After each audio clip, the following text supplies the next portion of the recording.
Hey folks, how are you doing?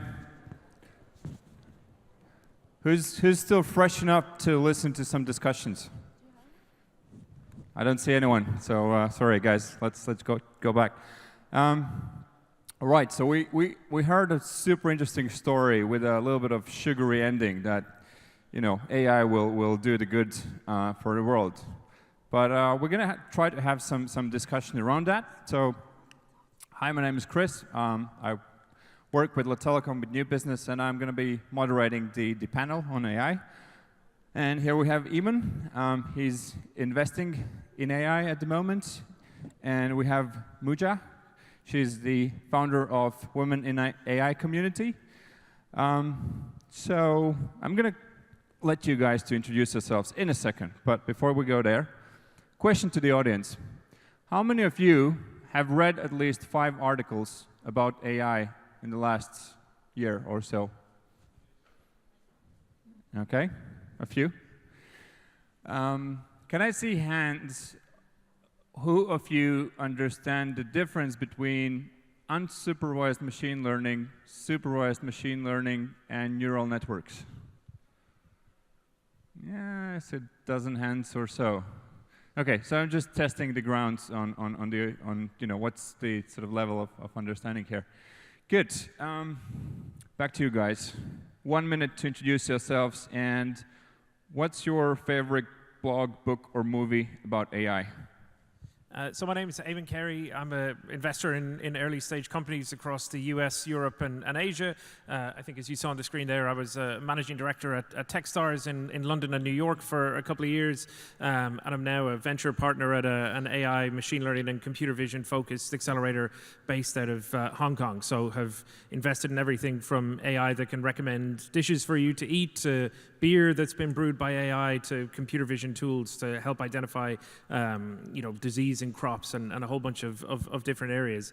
The best book that I've read recently is one by a guy called Max Tegmark called Life 3.0, which is just a really good kind of overview of where we're at, where we could potentially go, and takes a little bit of a utopian and somewhat negative view of the future as well. So definitely highly recommended if anyone is interested in some pre-holiday reading. Thank you. Can we get some warm welcome from Eamonn? For Eamonn? Yeah. Okay, let's give you another try in a bit. So, Moojan. Hello, my name is Moojan. I'm the co-founder of Startup Sesame, which is the global network of tech conferences in Europe. Basically, we help companies with their event strategy. So me personally, I work with startups, corporations, and events. I'm also the co-founder of Women in AI, which is a global network of women who are experts, influencers, and those who are interested in AI. Our mission is to close the gender gap in the field of artificial intelligence. And yeah, so you asked me my favorite book in AI? Blog, book, or movie on AI? Well, I think like the Black Mirror is my favorite series, and the book that I really appreciated was The Superintelligence from Nick Bostrom. Cool. Can we give a warm welcome to our second panelist? Come on, guys. I know this city can do better. Can you try to give a warm round of applause for the panelists? Thank you. You know, I almost felt like I'm in Estonia. I love Estonians, by the way. Good. So the previous speaker left us with the vision on the AI and human interaction 200 years down the road. But I want to start off with looking at where we are here today. So can you give some specific applications where AI will change or replace human labor within next 12 months? I mean, I think it's important to think about it as augmenting humans as well as kind of changing and replacing is a topic I think we can touch on later. I mean, everyone here has interacted with machine learning or some degree of artificial intelligence. If you've got a Gmail account, right, that filters your spam. If you've tried to buy anything from Amazon, it's what recommends basically the same product over and over again. So not the most intelligent of AIs. Or if you watch movies on Netflix, right, all of those are governed by machine learning and artificial intelligence systems. I think the really interesting work that's happening at the moment is in computer vision in particular, and medical computer vision is a great example, where we've seen an awful lot of companies that are augmenting radiologists by helping them with diagnoses and diagnostic imaging. So if someone so my dad had a stroke 2 years ago, and when you go to hospital with a stroke or a suspected stroke, you get an MRI scan. Usually it takes 30 minutes between that MRI scan and a radiologist seeing it, which in the case of someone having a stroke is quite a material amount of time. Right? We're now seeing companies that are coming out with AI and computer vision systems that will plug directly into MRI scanners, be able to see that straight away and say, this patient needs to be triaged first, and this patient doesn't have the same issue. And similar advances are being made in cancer treatment, dental treatment, a whole bunch of different medical areas. So I think that's where we'll start seeing it make a very positive difference. Self-driving cars, self-driving trucks, robots picking orders. There's lots of examples of where you'll see it in other industries as well. But medical is one that I'm excited about. Cool, thanks. Moojan, what's your take? Well, I mean, I don't know, like, it's gonna change in the next 12 months, but like, I was like talking to Catherine, who was speaking before, like, now when you're using Google Translate, you can actually, see it in a bus and, put it, on, and you can, see everything, in real time translated in different languages. So, we see more and more these applications like this that is using different algorithms to facilitate their life for us today. I think it's in any industries, making AI is changing their lives. For example, in finance, we see that more and more the bots which are optimized in buy and sell algorithms, which are more efficient than human beings, so they can be faster, they can do better job than us, and they actually have a higher memory capacity in memory, so they can have better regression in the whole history of the different crises and different errors and made such a smoke here. and so we see all these advancements in AI, and I think that it is this is very important for us to focus on what is what are the databases that behind all these machine learnings, and what are these applications? How are they using the database? Because there might be some biases and there might be some mistakes, and then these algorithms will use those data, and they're going to become the logic of the system. So you picked upon doctors, specifically radiologists, basically translators, finance guys, so drivers, all of these professions, they'll see robots coming in their day jobs. What should these folks do whose jobs will be automated? What would you do if you would be a doctor radiologist and you know that 6 months down the road you have a new colleague and it's a robot? So, I mean, I think those jobs still have validity and people will still do them. I mean, I think, it's not necessarily always going to be a case of a robot or an AI coming in and kind of replacing the jobs and kind of kicking people to the curb. I mean, I think in the Industrial Revolution, a lot more jobs were created than were destroyed. And, I think it was talked about in the last talk as well, increasing GDP increases, the total number of jobs. So, I mean, I think for a lot of people, there will be changes. A lot of people point to the truck driving example, right? So in, I think, 46 or 47 of the states in the US, the single biggest job that people have is truck drivers. And then you see Tesla coming out with their truck recently, and people talking about self-driving trucks. From a regulatory and government standpoint, we are quite a lot further away from that than people think, right? It's going to take us quite a while to get to a point where everyone's job is going to be replaced. I do think there is an onus on government and employers and others to help people get retrained, to help people understand some of the skills that they have and how they're transferable. I think for radiologists or people who are working in customer service, there is an opportunity opportunity for you to do, more of the job that you were trained to do. So rather than just looking at an image on a screen and interpreting it, it's more time for clinicians to spend actually with patients. It's more time for customer service people to be customer success people. So I try and view it from a positive perspective, but I do think that there is a sea change coming that people need to be aware of, and a lot of help that needs to be given to folks to help them retrain. Thanks. What's your take on this?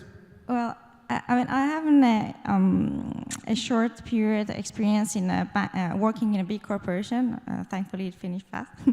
I was working in a department in a big bank in France, investment banking in France. And what I remember is that in our department of, I think, around 30 people, 80% of them were doing a job since maybe 10 years, the same job, and doing some sort of a reporting and management control that I believe like an agent, a bot, could do the job of all those people faster and without any mistakes. I remember we had these periods that we needed to check all those reports that had been done, day 1, day 2, day 3, and we had 7 days. And I think that's there is, so we're talking about replacing jobs and what's the danger of that. So I think that these kind of jobs, which are repetitive and they can be done better by an AI better than humans, this is something that I believe it's going to happen. Because I think that, what we stand today is that AI is doing better in very vertical, specific jobs, better than humans. We're very far from, human intelligence and general intelligence, but AI is doing a much better job in very specific tasks. And what we're missing here, that we're talking about all the time about dangers of, AI replacing jobs, is the education, meaning that the educational system is evolving also. So if yesterday we were training our children to be data analysts or like management controller, today we're not going to do this anymore. We need to train our human forces today, our children, to learn something which is not easily done by an AI, and that's actually the main point. Cool. So you touched upon corporates. I want to see your hands again. Who, please don't be shy, who works for a corporation? Hi, folks. So let's give some ABC for these folks. And maybe you can start off on this. So, how to build the basic understanding on how AI will affect my business, whether I'm a farmer or I'm a banker or I'm a telco guy. So, you're heavily involved in the AI community. So, what would be your sort of ABC steps for a corporate guy or girl how to deep dive into AI? Well, I think that AI is going to help. AI is going to help me if I'm working in a corporation. As I said earlier, I think that in big corporations, the problem is the change management. So in a startup, it's easier to adapt, new technologies and changing. Like today, for example, we're using a different CRM. Tomorrow, there's a startup doing another CRM, so we change Salesforce, we do that. And in a startup, it's easier, but in a corporation, is much more difficult. It's again about education, how the staff is, going to adapt to the new technology, and then how they are going to change the way that they are using their resources. We see more and more, for example, in banking, we're using chatbots as, for example, support centers, which is much more helpful. It's saving my time. I don't need to wait, for example, on the line. I think in overall, it's a good evolution. Okay, so just to recap, what's the one thing I should do next Monday to get embedded with this whole AI thing? Sorry, I didn't get a question. What's the one thing I should do next Monday to sort of understand the whole AI fields? I don't know you can do that. Okay. I think... I would read more, right? It was heartening to see a bunch of people put their hands up when you asked about how many people had read articles. read the Max Tegmark book, Life 3.0, read Superintelligence by Nick Bostrom, read, there are that will take more than one day, but yeah, that's true. That's buy them on Amazon or whatever equivalent, or go on to tech.eu and read articles. Inform yourself about this, because one of the things that very few people ever do, whether it's thinking about AI or anything else, very few people just sit and think about one thing. Like, think about it. How many of you have sat and thought about one topic where you've left your phone outside the room and not listened to a podcast or not listened to music and really just focused on one thing for more than 15 minutes? Very few people actually do it. So I think you've got to kind of think systematically and educate yourself about this whole process. That's the only way you're going to understand where the disruption potentially comes and how you can best engage with folks. Yeah, there's a one suggestion. If you want to learn more about AI, there's an online course on Stanford that you can just follow very easily, and it's very short. Good, thanks. Eamonn, to continue with you, you're an investor, right? You do get to see a lot of pitching. Corporates sometimes also do get to see a lot of startups, but there's quite a big, AI buzz. There's AI for this and that.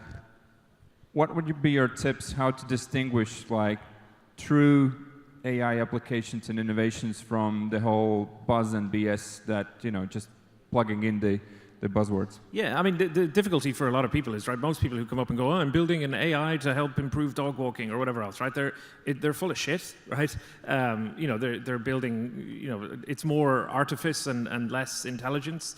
So I think that's one of the risks. I think when you're vetting people that are coming to you with, propositions or ideas, you should be asking for case studies or social proof, right? Who have they worked with in the past? What's the background of the team? What data have they used to train their algorithm or algorithms? Who has invested in this business? Is there any domain expertise in the company? And it's tricky, right? Because I'm guessing for all the people who put their hands up and who work in corporates in this room, they are being pitched, dozens of times a week or a month or a day in some cases. And obviously, we see hundreds of pitches on an ongoing basis. I was even corralled coming out of the restroom earlier for someone to tell me about their computer vision company, which if you are a computer vision company, just wait a little bit longer after people come out of the restroom. But I think it's important to dig in and ask these questions. And there are organizations out there are, whether it's 500 startups or Techstars or Startup Wise Guys or, any of these accelerators or investors that you can go to and ask for help. I worked in New York for most of the last 18 months, and, you look at the big corporates there, they'll go to Silicon Valley every couple of months and do a tour of Google Ventures or Andreessen Horowitz or whoever else. Go and find the local folks that are doing this. You've got Rockstart in Amsterdam are doing an AI accelerator. You can come and talk to me. There are lots of people who can point you in the right direction, but you need to validate the ideas and the propositions that people are putting forward to you, because the last thing you want to do is waste a bunch of money on someone who's just a spoofer. So how many startups we have here, or people who work with startups? Okay, not too many. How many of you are developers? A little bit more? Okay. So moving on with startups, universities nowadays, that you don't get to get a degree in AI, right? You get a computer science degree or so. If you're a developer, where do you start with to get into the whole AI technology? Any pointers? If you're a developer, where do you get started to work in AI, you mean? Yeah. That's a very interesting question, because there are different ways. Like there are many ways. And in the startup world, one of the interesting things is that you don't really care about the degree. It's really different than in like scientific oriented or like academia. It's more relevant, more depending on the degree. We have been with Women in AI. We have been analyzing what's the reason that there are not many women in AI, and we noticed. We took a French example, but I think it's kind of the same in most of the European countries. There is a path that in which women were choosing different ways, and they were going out of the AI path, but sometimes they would come back again. So the normal way, or the natural way, and I think the easiest way is you go, for example, for engineering, like at the beginning, at the age of like 15, 16, girls at school are, I mean, all children, but mostly we're talking about girls, they are told to say, to choose between scientific degrees, like mathematics, physics, literature, society, sociology. So that's the first part that they are meant to choose if they want to study something that is later on transferred into engineering or not. And then afterwards, there's another wave which comes after when they have studied their first level, which is like bachelor's.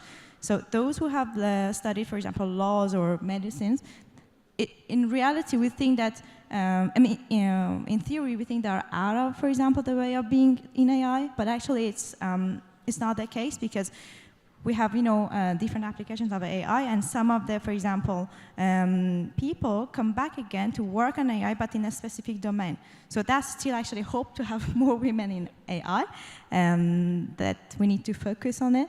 And later is like when you are an engineer, so then there's a choice that if you want to specialize yourself in AI, or you want to do another type of engineering. And if you, for example, develop programming, learn coding, it doesn't, you don't necessarily become an AI expert because you need to still work on algorithms. You need to basically choose to work on AI. So that's another level again that it can put you in the AI web path or not.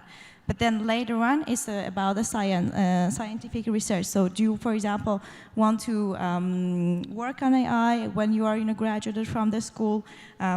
If you want to, for example, become somebody who is an influencer, you want to speak at different conferences or become more visible, that's actually one of the interesting parts that we notice in our own research, that some of the, for example, women who are experts in AI, they are not actually visible because they are mostly in laboratories and they are working on the research studies, and so they are less talking at events, and they are a lot less they are less seen as a role model. So one of the effects of that is that at school, for example, a woman who wants to become an AI expert, she doesn't see a role model as herself, so she cannot, for example, really imagine herself being that. But that's kind of the way, and with the focus of women presence. Okay. Quick question to both of you. Are you on the Musk or Zuckerberg camp? It's Where's a tough Pedro? one. I'm kind of in between. So I'm broadly optimistic. I think the issue with AI is, right, how many people here have pressed Control-Alt-Delete on their computer when it doesn't work, or just held down the home button and the power button on their iPhone or Android phone when it doesn't work? You get a second chance, right? Software is relatively forgiving. Artificial intelligence, when it gets to a kind of a super intelligent scale, the blue screen of death might become a literal reality. And one bad line of code may result in fairly terrible outcomes. So, I think there's a whole question around kind of ethics and governance and everything else, but I still need to sleep at night, so I'm relatively optimistic. What about you? I'm more on Elon Musk side. I'm not that pessimistic, but I think I can imagine that there will be a time that we are so advanced in AI that it's like like children playing with bomb, basically, that you don't know what's gonna happen. So the risk is that the speed of development of machine intelligence will be higher than the development of its control framework. And the tricky part is that we don't know. We don't know if this is going to actually, what's going to happen, basically. We don't know that we're going too fast, that we're lagging behind to create this infrastructure for that. There are a lot of ethical points to consider that we don't know. We might not know many of them. So I think that the AI. It's for sure, it's really good, and it's going to help us a lot, and that's why actually we're working on it, and it's very exciting. But it can be very dangerous. Today, for example, we see, I don't know how many of you have seen that, I forgot the name, but a robot made by Russia that they say it's for sending it to Mars, or to space, but actually it has, the guns and stuff. So we ask your question, so what happens tomorrow if, for example, the power of the knowledge and the power goes in the hands of some people that they might, misuse this, knowledge and these developments. So let's pick up on the governance. We've seen chatbots going full Nazi mode. We've seen the Facebook newsfeed wall sort of feeding in pre-tailored messages. We've seen a guy called Vladimir Putin saying that who controls the AI will control the world. So how do you think if, who, and how should govern the AI applications, decision-making, ethics? Like, should there be some sort of intervention, and in what form? I don't think there should be one person governing it. I think actually it should be decentralized. It should maybe we should use some blockchain or something for it, but it should not, the power should not be in the hand of one person, I believe. And there are many ethical frameworks and ethical new initiative rising since the last couple of years, and many of them have been actually contracted in 2016 and 17. And if you look at the history of the timeline of ethical discussions and ethical initiative, they had been accelerated over the past 5 years. And the reason is that, as Catherine also was saying, it's talking about exponential growth. They say that there will be another wave of exponential growth, which is going to maybe reach to intelligence explosion that is comparable to the industrial revolution. And many people that they are the founders of AI today, they have felt this risk, and they are putting barriers and regulations around it to handle it better. Many things, of the applications of AI that are not allowed to be used today because of the risk that we have, and they cannot be commercialized. So I think the ethics and regulations are the most important thing today. Okay, Eamonn, what's your take? I think it's such a broad question. You talked a little bit about retraining. Like, if I were talking to any of my nieces or nephews or friends who have kids who are thinking of going to university, I'd be like, study philosophy, right? I mean, we're going to need a whole pile of ethicists in the short to medium term. I think, there are huge ethical questions that come up. The examples that you cited are numerous, and there's tons of other ones in terms of where AI can potentially do damage. And this whole area of explainable AI, right? You have GDPR, the General Data Protection Regulation, coming into force in the EU next year. Algorithms are going to have to you're going to have to be able to explain how they reach certain decisions, and I don't think companies have thought that far ahead. There was a brilliant thread on Twitter a while ago by one of the actors from Silicon Valley who talked about going to companies in the US who were building AI applications. So you might have seen the one where they can kind of replicate anyone's face and voice and make, look like Barack Obama is saying something or Donald Trump is saying something terrible. And you go and I meet these companies quite a bit as well, and they're doing things, and you go, why are you doing this? Do you not see there's some massive negative potential as a result of putting this out into the world in an era of fake news? And they kind of go, what? Really? So there's a whole layer of kind of critical thinking, ethics, and everything else that needs to be layered on top of everything that we do from an AI standpoint. From a governmental level, I'm terrified of the idea of, whether it's the UK, the US, the Russian, even the fucking Irish government would be a terrible idea if they got their hands on some super intelligent AI. We could all revert back to 16th century Catholicism. But, I think there is a kind of argument for some sort of supranational UN, but I think it comes back to something that Catherine talked about earlier today as well. The supranational UN can't just be a bunch of white people who work in the technology industry, and white men specifically who work in the technology industry. Like, this is going to affect every single person on the planet in the next 20 to 30 years, and everyone needs to be involved in the conversation. And frankly, that's just not happening yet. So that's what worries me a little bit. 1 minute to go. Lightning questions, 1 sentence to answer. Should robot workers pay taxes? Yes. Why? Well, they're working, they're contributing to economic activity, you know, just because they, I mean, why wouldn't they? Okay. I think yes, because they're going to be the next, maybe, citizens. So we have a AI socialist panel here. When you will use your current job to AI? Eamonn, you're a VC investor. From an investor perspective, the sooner that happens, the better. But you know, presumably at some point, hopefully, I'll see a return for it. But I don't know. I mean, I think any job that involves human relationships is not going to be lost to AI in the medium term. So I don't know, 15, 20 years maybe. Okay, Moojan? Next year. Next year. Good. 7 seconds to go. Do we have 1 or 2 questions from the audience? Yes, back there. Do we have a catch box? We have. Okay, we need an American football player here to deliver the pass. Watch your heads. Yes. Just talk to the mic. Talk to the cube. Okay,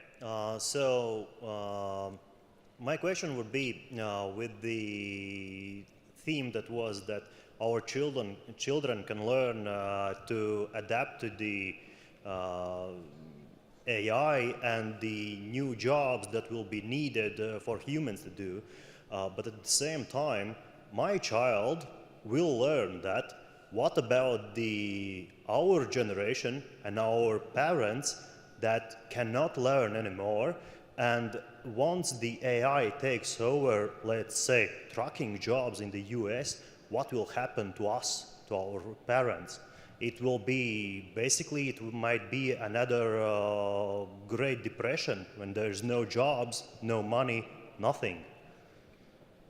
Yeah, I mean, someone made a quip a while ago where it's like, oh, when all of this happens, the only jobs that are going to be left are people investing in companies. You know, and I'm not sure that's the case. I mean, I think that's a really big question that governments need to answer. I mean, should robots pay taxes? Absolutely, because a bunch of people are going to need, you know, unemployment benefits before too long. You know, we've got a whole bunch of things that we can think about in terms of universal basic income, but again, that's a conversation that's been happening for a long time. I mean, I think the problem is similar to climate change or other things, that there is no easy answer, but I do think that there will be a lot of opportunities created. I'm still struggling to see exactly where they're going to be, but I have a little bit of faith. I would ask the question the other way around, like, what if we reach to super intelligence, so we humans would not exist, right? So if tomorrow, like, there are robots, I mean, today, I don't know how many of you know, how many robots we do have today in the world? We have over 10 million robots today. So if they want to take our jobs, we need to do something else today. And if you want to, you know, avoid that, we need to change, you know, the way that we're working in the education, and that's going to basically help us in not making them to replace us, right? And on this positive note, can you give a big round of applause for our panel? Thank you.